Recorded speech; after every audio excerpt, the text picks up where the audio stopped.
All right. Well, this is Michael Camp today. Michael and I go back at least 10 years in our deconstruction journey. So he's a longtime deconstructor. He, has a day job, but in his off hours, he also has a full-time job. He, first of all, in his history, he was a former missionary to Africa with Food for the Hungry and the Evangelical Church of Malawi. He's a husband and father of 3. Is that right? 3? 4, actually. Oh, 4. Okay, I missed 3 boys and a girl. Yeah. Okay. He's the author of 2 successful books that were based on his deconstruction journey. The first one is called The Confessions of a Bible Thumper, and the second one is Craft Brewed Jesus. He is the producer of the podcast, The Spiritual Brew Pub, and a lover of all things beer, right? It has to be craft beer now. Oh, okay, craft beer. Let's make a distinction for those of us who are not necessarily beer experts. That's probably an important one for you. So, Michael, I would just like to turn it over to you for a second. I would like you to just talk a little bit, first of all, about your podcast and your books. Just give us a brief. We obviously have a lot of stuff to cover today, but I would love the listeners just to know a little bit more about your books, your podcast, and then we'll get a little bit more into your deconstruction journey after that. Cool. Well, yeah, the books, Confessions of a Bible Thumper was my first book, and that was kind of the story of my deconstruction, and I tried to be creative with it, and it's set the whole book is all one night in a pub.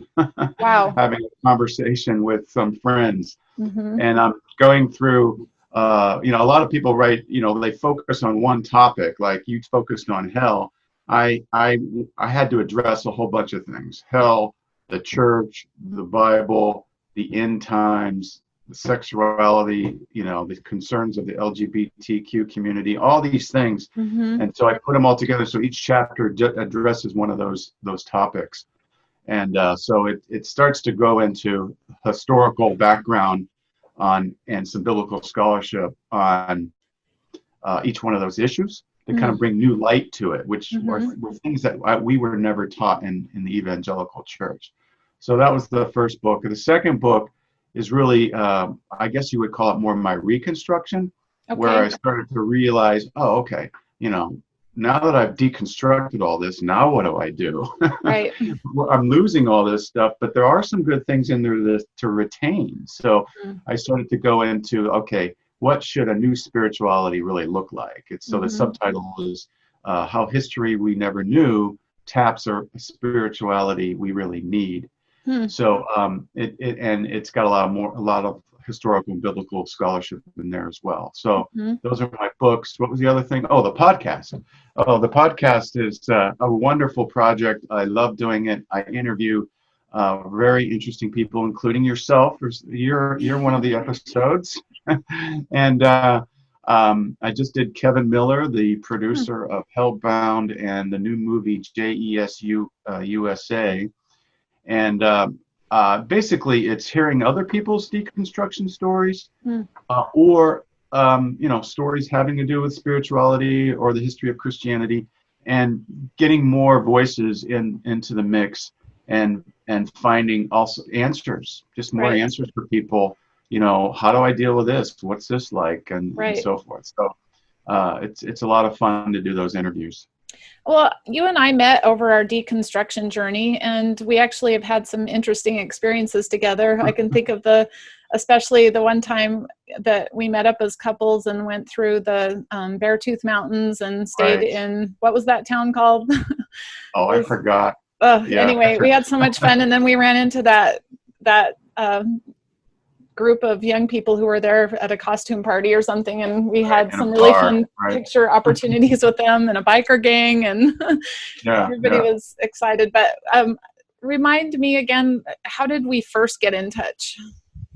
When I started my first blog, I wrote an article, and I think I had the title of it was Universal Life, and I just spelled out why I was changing my view on the heaven-hell debate, and and I think you made a comment on that blog, I believe. And then we started a little conversation and then exchanged emails and started talking. And finally, one day you and Steve, your husband Steven, got on the phone with me, and I was really hungry to meet people like you at that time. I hadn't met very many people like that. I mean, at that time, there was hardly anybody out there to meet. Like, we were kind of at the front edge of this. Right. Yeah. Shakedown. Right. And then people like Rob Bell come out with their book, and we're like, oh, he stole my thunder. Dang it.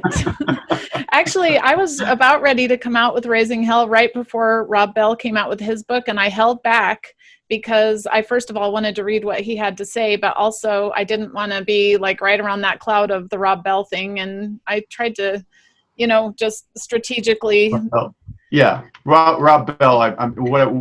Even if we came out first, I'm sure Rob Bell would steal our thunder too. I mean, he would have. He's pretty well known. I saw him speak. My wife and Lori and I saw him speak here in Seattle once, and he's very talented, eloquent speaker. Yeah.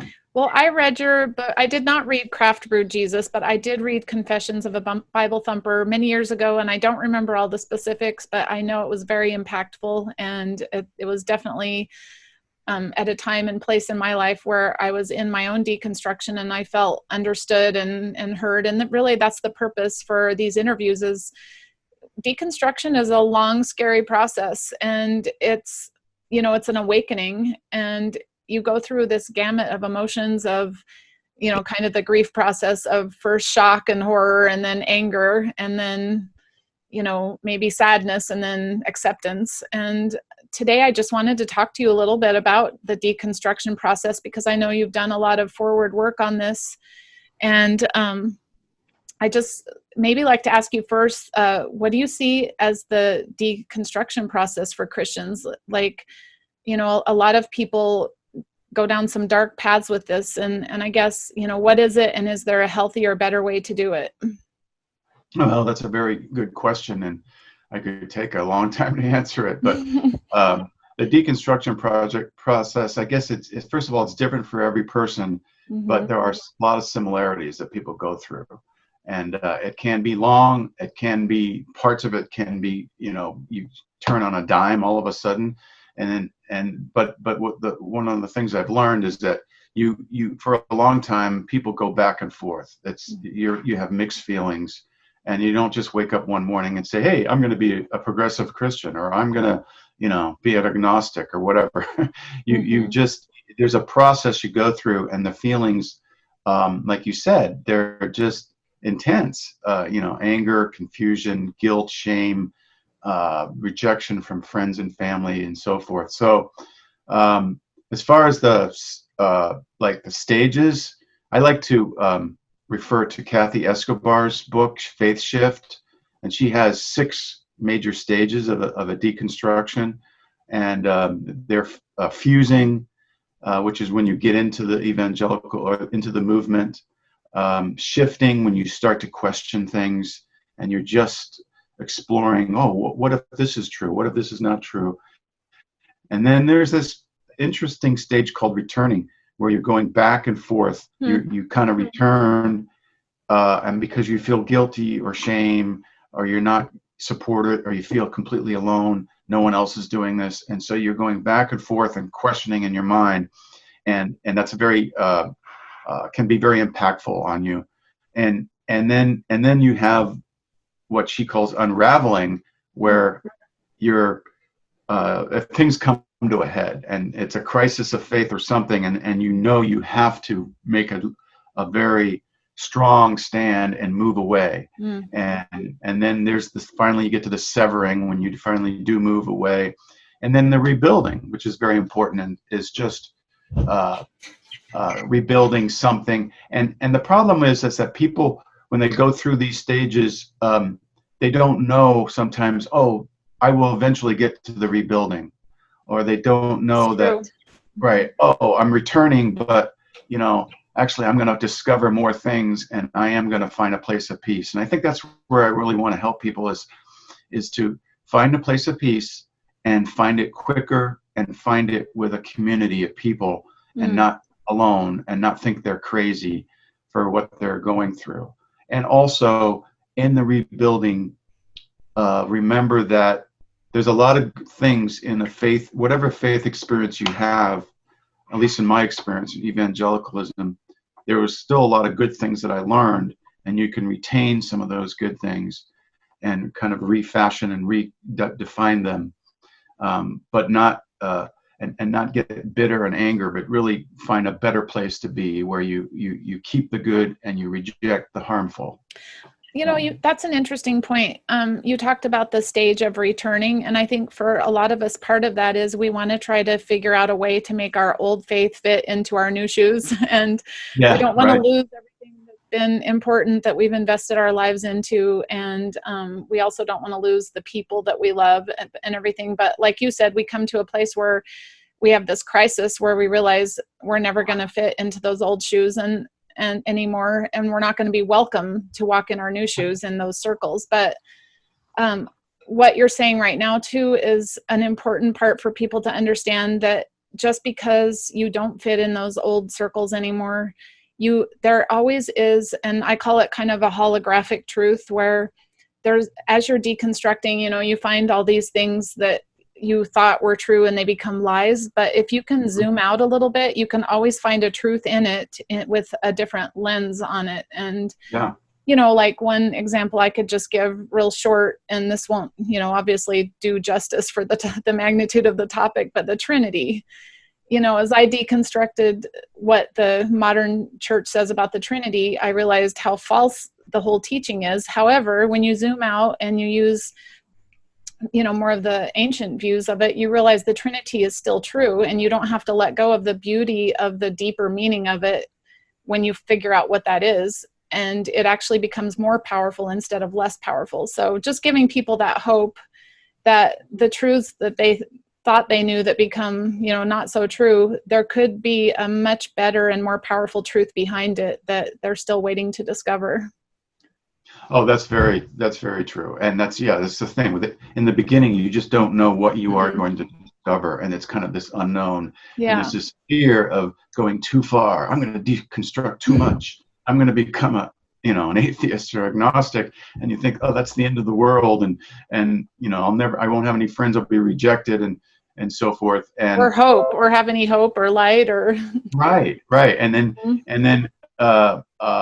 so people have to know that, I like the way you put that, because I found that to be true in almost every issue. The Bible, church, you deconstruct how you were taught to view the Bible, for example, but then you come to realize, well, that doesn't mean we can toss the Bible. There's a lot of things in it. We just approach it differently. We discern what's inspirational from the Bible in a different way. Right. A more inclusive, loving, less fearful way. But, and realize it is a human document, but it's reasonable to find divine inspiration in it. But there's also reason to find that it's not infallible and inerrant, etc. So there's a new way of looking at it, and it is a helpful way. And I think one of the things that was really helpful for me was when I discovered that there is historical precedents for a lot of these new ways of thinking about these issues, and that the historical facts are on the side of deconstructing fundamentalist Christianity and finding something new. And another thing is that there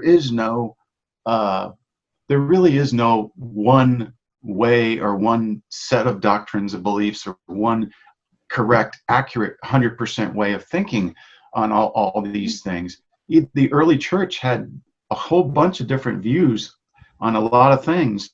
The thing that they could agree on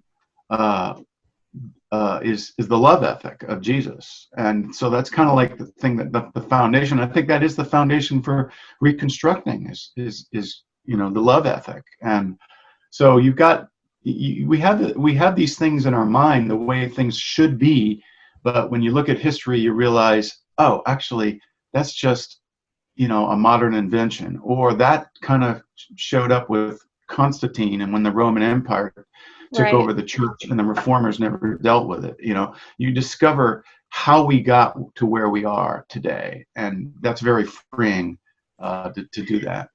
Right. I love the what you're bringing out too about how there's no one right way to interpret anything. And I think this is one of the biggest disservices that the modern church has done to the psyche of people, is to make them think that somehow everything got reduced to this one meaning, and everything's black or white, and it's usually as it's prescribed by the powers that be, not by any kind of a collective. And Right. the fact is that the Bible was written more in archetypes and symbolism, and it was never intended to be like this one size fits all document that was used as a club, to control people and keep them in line and everything. And I loved learning that even the ancient Jewish people, their methodology for discerning scriptures was to sit in a room and contemplate, meditate over the texts, and any opinion expressed about what they thought it might mean was welcome, as long as it was done with sincerity. And that's kind of like each person working out their salvation with, and I don't like the words fear and trembling, but it's basically, this is a very personal journey with some archetype messages for each of us, but we're all working in this out. And we need to come back, whether it's in religion or politics or science or medicine, we need to come back to this place of, letting go of certainty and allowing the dialogue and the debate and everybody having a contribution, so that we can understand things more deeply, instead of just letting a powerful few decide what everything means for everybody else. That's right. Yeah. I mean, it's very freeing. Mm-hmm. I think that's makes some people feel insecure, because it's like, well, how do you know what's true then? What do you hang your hat on at the end of the day? Right. But that's all part of the disservice, is we've been taught to think we need that, and we don't. Right. That's fake. Right. So, I mean, there's two ways to look at it, though. One of the things is that there is something to ground you, and to me, that's the love ethic, and that's the main non-negotiable. Is love. Yes. And if you get that outside of love, then we can say, yeah, that's not a good way to go.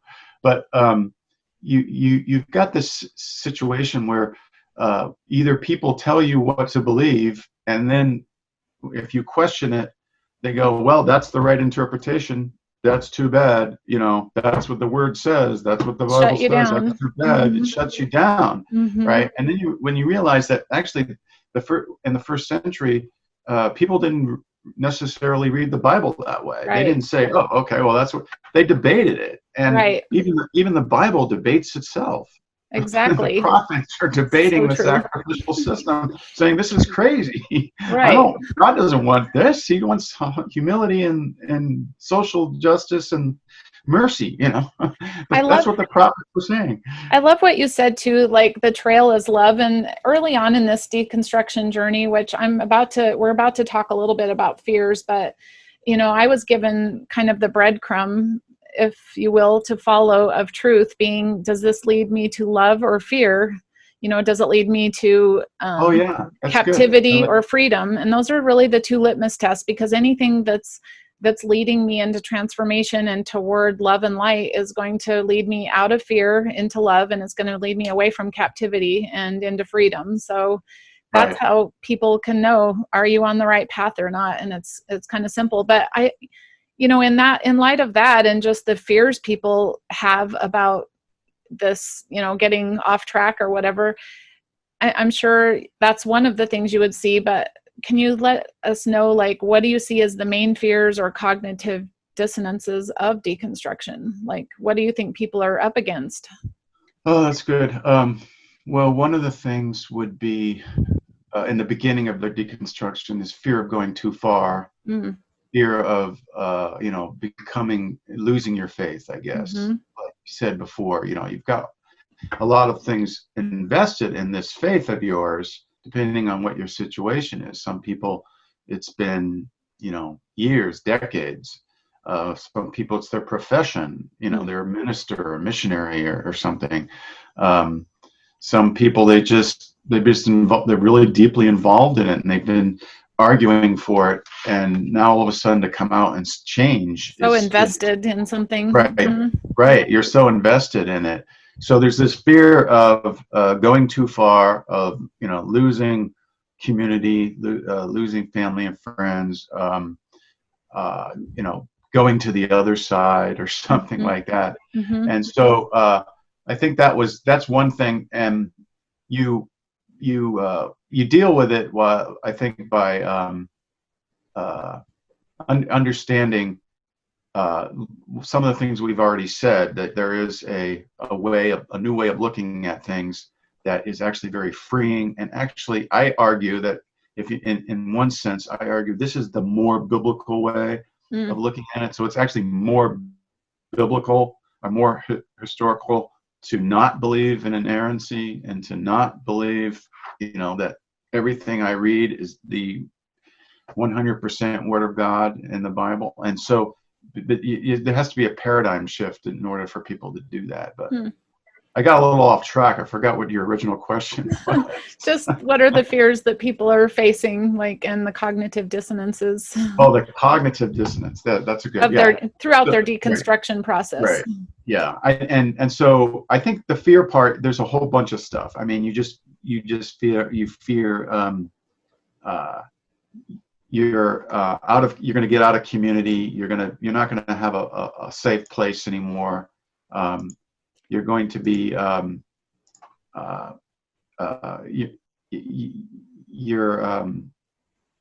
your questions and your doubts are going to lead you off a safe place. You might still have fear of hell. You're like, oh, if I go too far, am I going to go to hell? Or, even subtly. People. Yeah, unconsciously. Right, subtly or unconsciously. You fear people, like people in the church, and so there's a whole bunch of things that could come up. And as far as the idea of cognitive dissonance, that's kind of the notion. In my mind, there's both emotional and there's cognitive dissonance. So the emotional dissonance is when you, in your heart and your spirit, or in your emotions, you feel there's something wrong. I love this person, or I love this, family that I've gotten to know in this Muslim country. And my theology is telling me that if they don't accept Jesus, they're going to hell. There's something wrong with that.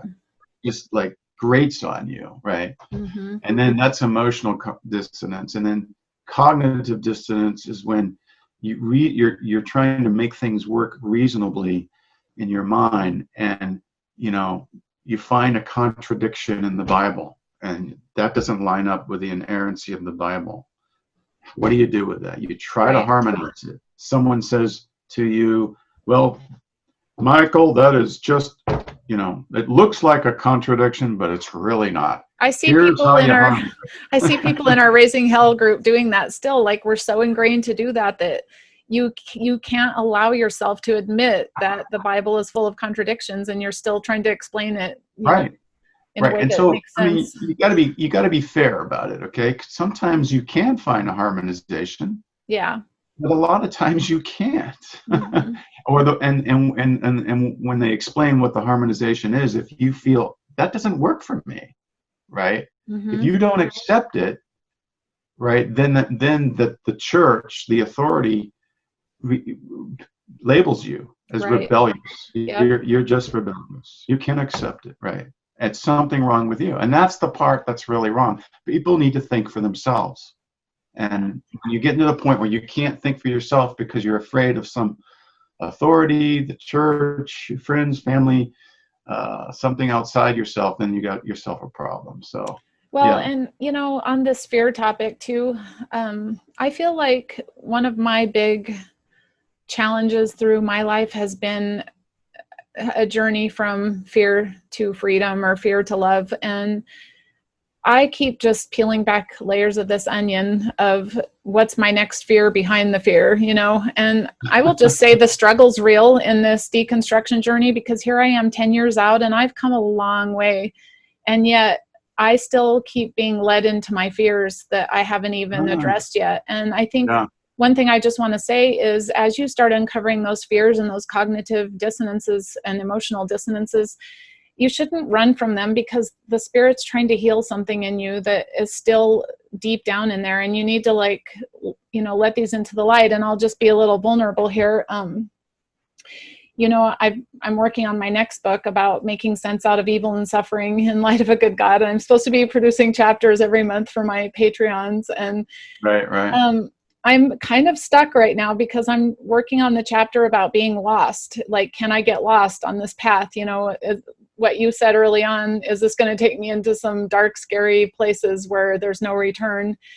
And even though I know with my head that this is a safe universe and I can't really get lost, I've been struggling with some inner lost feelings recently, and a lot of it is surrounding a lot of change in my life and such. But ultimately it gets to some of the uncertainty I feel about how all my beliefs have shifted so much. Like, there isn't a lot to hang my hat on other than God is love and this is a safe universe. However, there's a lot of details to hammer out in there about how to make sense out of all this. And I've been kind of just struggling over the last several months.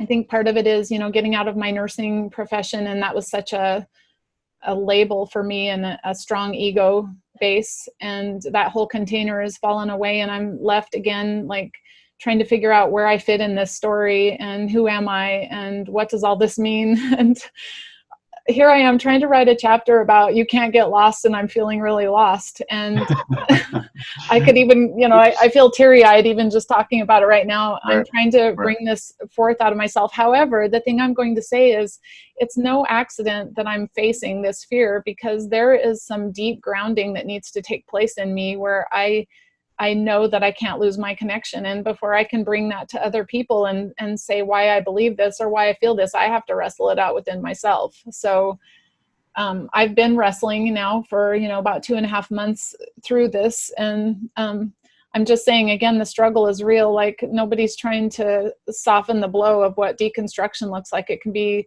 messy and painful at times, and it's not always that way. But I'm trying to learn, don't try to run away from my fears or my deep questions or contradictions. Have you had some of that? Yeah, I have. I think a couple of things that come to mind is that,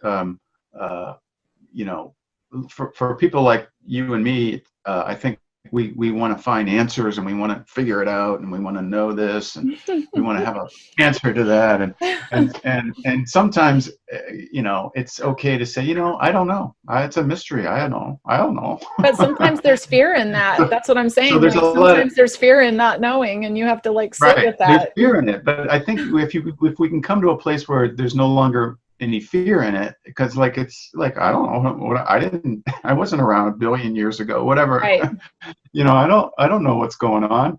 There's a lot. We all have to admit that there's a lot of mystery in life, and even scientists have to admit that. I mean, everyone has to have a level of humility with our world, and so it's okay to do that. It's okay to not know everything and not have an answer to everything.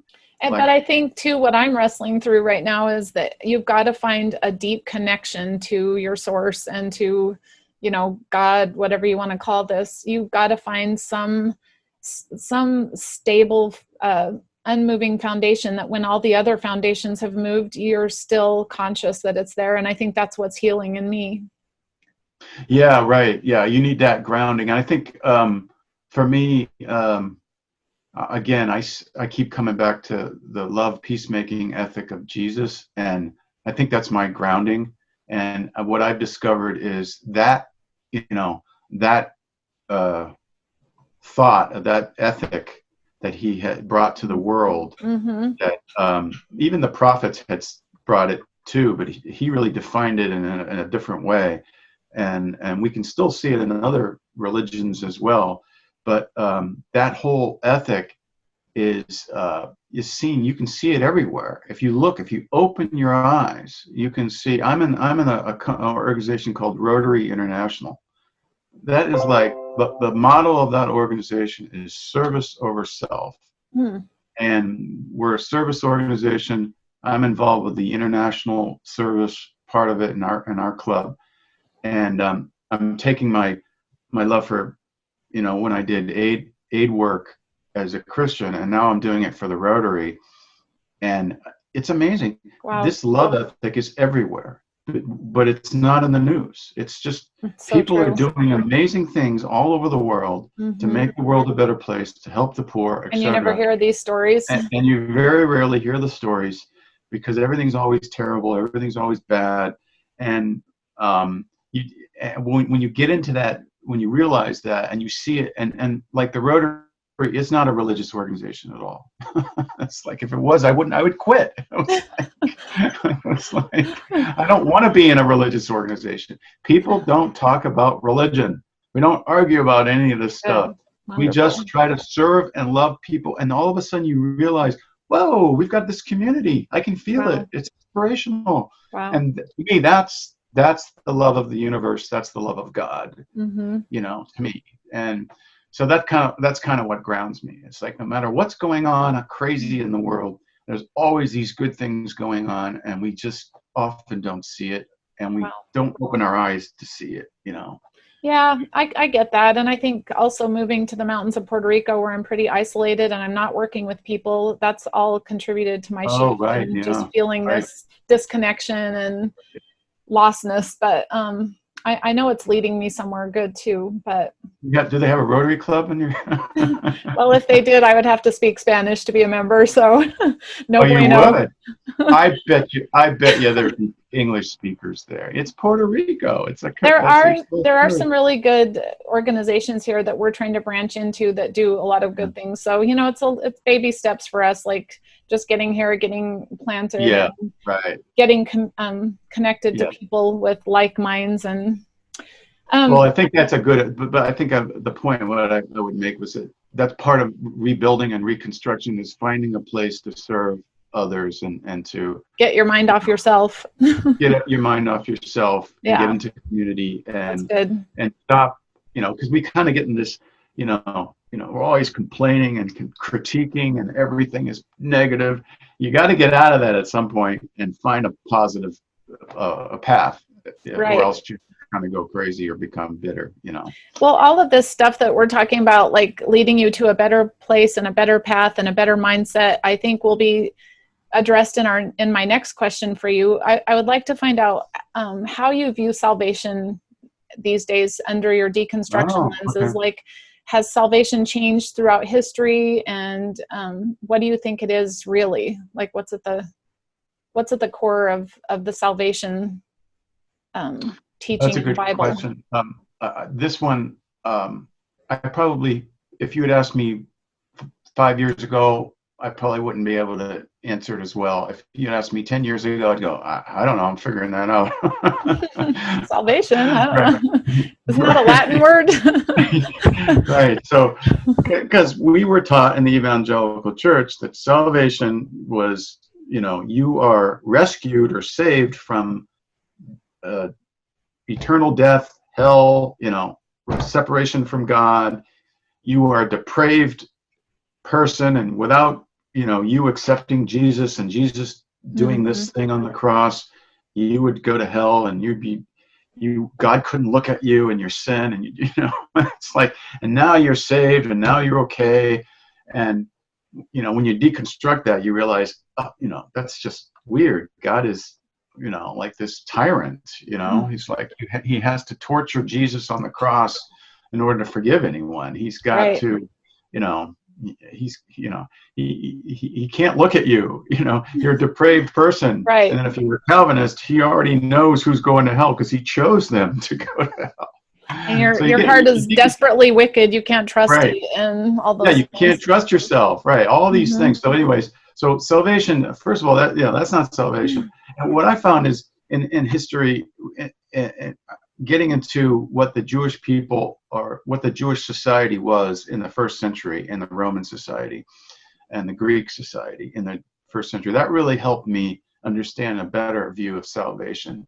Because we in the modern world, we forget that the reason why, for example, the reason why we have hospitals, emergency people to come and help you when you call 911. The reason why we have institutions and organizations that help the poor, all kinds of different things, service and welfare for the public, right? Partly that is because over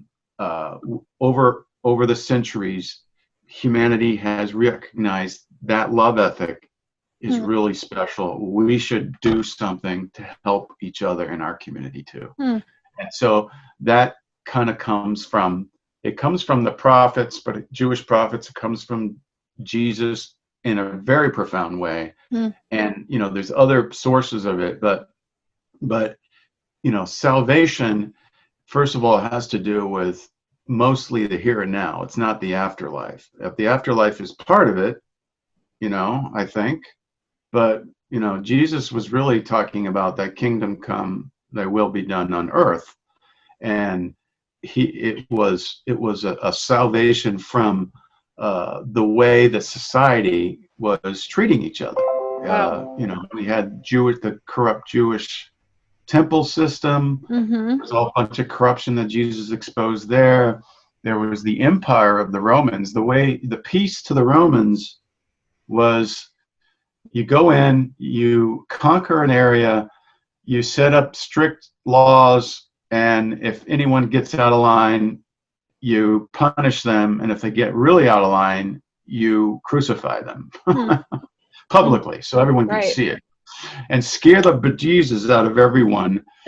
And no so pun intended. they better toe the line, and that's peace. That was peace to them. I mean, we're still doing that today in church, right? It's still the same story, just at a different level of. It's a different level. But that's what totalitarian regimes do. They do that kind of structure. They create that kind of structure where you better believe or else, and that's how they define peace. So Jesus comes and says, no, that's not peace at all. Peace is loving your enemies. It's actually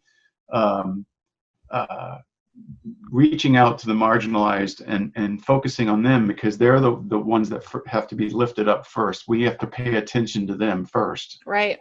It's leveling the playing field. Wow. It's totally different. I mean, Jesus's whole message was just about justice and loving your neighbor as you love yourself, and that fulfills the whole law. Right. So it's everything that you're saying here. Right. Sorry, did I cut you off? Yeah, it's true.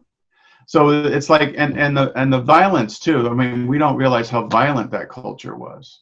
The Romans came in and conquered. They'd crucify. I mean, they would do things, that crucify someone at the drop of a hat. Where and we have a democracy, and we would never do that. We have problems in our democracy. We're recognizing we're still not far enough, but we've come a whole lot farther than the first century empires did. So Jesus was he was shaking things up so much and saying everything is so off when it comes to social justice.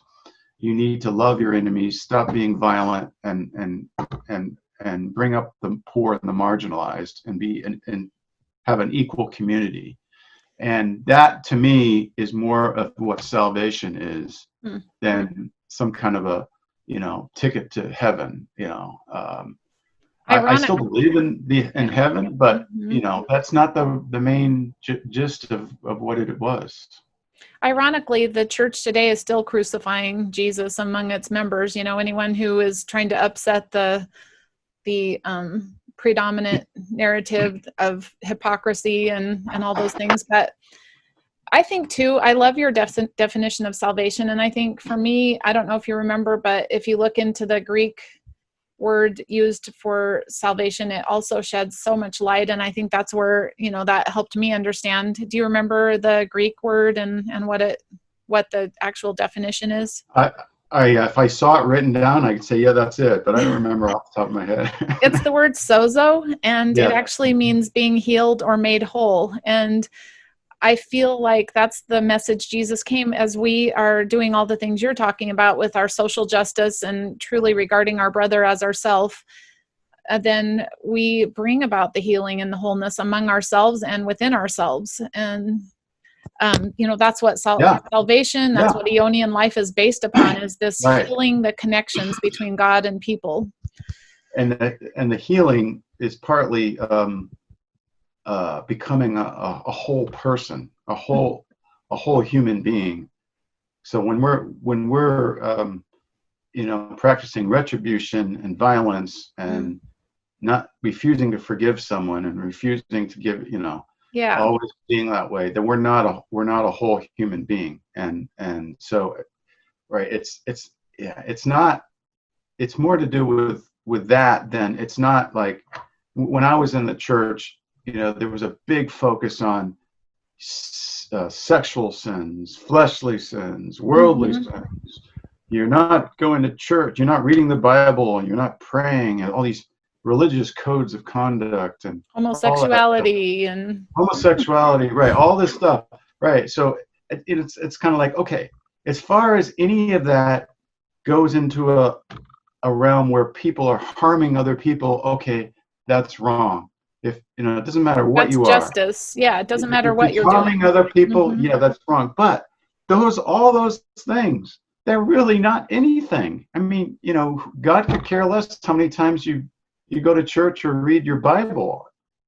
Well, interestingly, too, as you start following Bible themes between the Greek Septuagint, which is the Old Testament written in Greek, and the New Testament, you realize that the New Testament came in and started inserting all these modern concepts of morality, where if they had stayed with the themes of the Old Testament Greek, you would have seen that it wasn't about the thing on the surface. It was a metaphor for something else. Like, I'll give you a good example. 1 Corinthians 6, I tore this apart because it's all about committing sexual immorality, right? And would would the members of Christ unite themselves with a prostitute and, flee sexual immorality and all this stuff? Well, if you compare the word used there to the Greek Septuagint, Paul's and also if you correct the mistranslations in 1 Corinthians 6, where they tried to cover up what the passage was really about, that entire passage isn't about sexual morality. It's about prostituting themselves with gods and not being you're right. faithful. It's the word porneia. Porneia. Where we get the word pornography, but porneia is not just sexual. Number one, it's breaking covenant with God, and one of the ways that they did that, the most gross ways they did that, is by going into temples and having sex with temple prostitutes to appease God, to get them to do something, right? So that's what they were talking about, and which was very common in antiquity. Yeah, and in the 1 Corinthians 6 too, they're not talking about personal morality either. If you correct the mistranslations, it was about the corporate practice of the church and their, prostituting with other gods. And so people who came in and started interpreting all these passages started putting a whole moral message on it. And really, that's how you can follow that path all the way through the New Testament. Like, all the moral sins really had nothing to do with that. And it's exactly what you're saying. You take every situation and you say, am I hurting someone else or myself with this? And if you can honestly say no, then it's not wrong. If you That's can exactly say, right. If you say yes, it's hurting somebody or it's hurting myself, then it's wrong. Right. So I mean, it's a lot of these things are neutral. You can do them and not harm someone, or you could do them and harm someone. Right. So I mean, we got really hung up on that in the evangelical church. Oh my gosh, it's so hard for premarital sex, and that was like the end of the world, and well, and even just, sorry. No, I was just saying, it's just it was just so blown out of proportion. It was like there was never any consideration for, well, actually, this person over here, this couple over here who love each other and aren't married yet, right? Compared to this couple over here who are married, and the husband beating the wife, or having an affair and not being honest. Which one is the worst, right? So.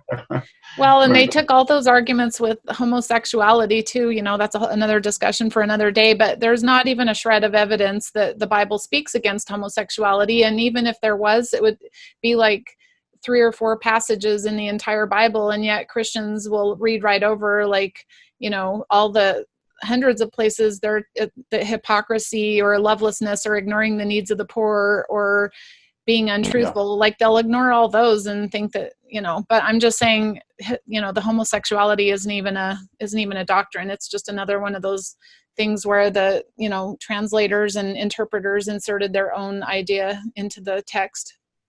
But, yeah, that's true. Yeah. The real issues were not mutual loving relationships. They were, right. things like cultic prostitution or pedophilia or things like that. Pedophilia, pederasty, where Roman men would have sex with boys or young teenagers and so forth. Yeah.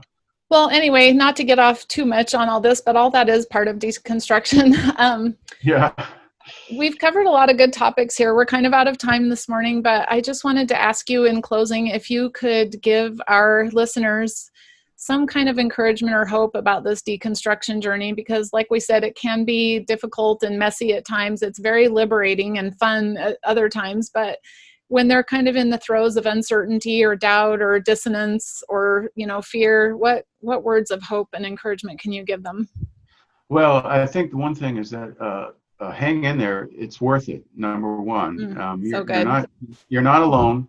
You're not going crazy. Mm-hmm. It's worth it. When you come out the other side, and you're going to come out the other side, and many times you're going to come out and go, breath of fresh air. Mm-hmm. And then you're going to deal with something else, come out and go, breath of fresh air. Right. And so it keeps going and it gets better, and it's definitely worth the struggle if you're having it. So that's really the main thing. And get into a community of people that are like-minded, and in my workshops that I'm developing, I'm trying to help people, give them all these tips and recognize the stages and the feelings that they might be going through, and give them tips for each type of situation so that they can have hope, and they can know that there is a way out, and you can find peace. And you will find peace if you just keep on the path. And just the fact that you get into a community with other people who actually think the same way helps you along, just finding that peace as you're going through it. So there's a lot of techniques and a lot of helpful tips that I try to bring out in my workshops to help people. Are you currently implementing deconstruction workshops, or are they in process? In my mind, they're happening. Okay. I'm looking right here. I'm looking at one of the first PowerPoint outline for my first session. So I'm developing the content. I've got a deconstruction workshop that would be 6 sessions. I might make it into 4 sessions. Wow, I love that. 6 topics. And then I want to develop a reconstruction workshop as well. And I can do them in person where they would be more participatory rather than just standing on the stage and lecturing. But also I'm going to obviously start now doing them virtually on Zoom. So I hopefully will have them off the ground by September, offering my first one. And, I want to do a beta first and get some input from people, and then I'll put together a final. I definitely want you to reach out to the Raising Hell book group on Facebook and invite people to that, because I know there's a lot of newbies there that are in this, in the thick of deconstruction. And I just also want to say, if there's ever any way I can support you in that or collaborate or anything, like, I love what you're doing with this, because I feel like deconstruction can't be overstated as an important focus of what's next after hell, especially. So right. Well, I want to add that it's not only for the people going through deconstruction, but it's also for people who want to understand. They might have family or friends who are fundamentalists or evangelicals. Why do they think that way? And they want to learn. It's also for that, and it's also for how do you interact with your family and friends who are still in the conservative Christianity? How do you deal with that? Because I've had a lot of experience with that. I've got family and friends who are still in it and very critical of me. So you have to deal with that too. That doesn't go away. Everybody has that. Right. Well, Michael, it's been so wonderful having you this morning. I really appreciate your wise insights. You have a lot to share with people. And if people wanted to learn more about you, they can go to michaelcampbooks.com. Is that correct? Well, no, actually, they could go there, but my new website is spiritualbrewpub.com. Oh, okay. So that's where people should go. If they go to Michael Camp Books, they'll see, hey, I've got a new website, so okay. Either one, but spiritualbrewpub.com is where they'll end up. And I kind of lay out what I'm pivoting from just writing books and venting and deconstructing, reconstructing to coming up with content that really helps people get through the process or people to understand what is this culture war all about, and what's the history of Christianity really, and the scholarship, the good scholarship that we should be looking at. I love that. That's so vital to all of us at any stage in deconstruction, because obviously here I am 10 years later still having my own issues. So we'll all have to check out Michael's work, and thank you so much for being here today. I appreciate you. Well, great to be with you, Julie. Okay. And you're looking good. You got a great tan. Well, Puerto Rican life. I got a Washington State tan, and you've got this Puerto Rico tan. That is true. Well, we need to get you out in the sun more. You're just in your office all the time. So, but I guess Washington, you don't even not really as much sun as you, but yeah. Right. We'll come to Puerto Rico. Yeah. Right. Okay. We'll consider that. Okay. Sounds good. All right. Take care, Julie. Okay. Bye-bye.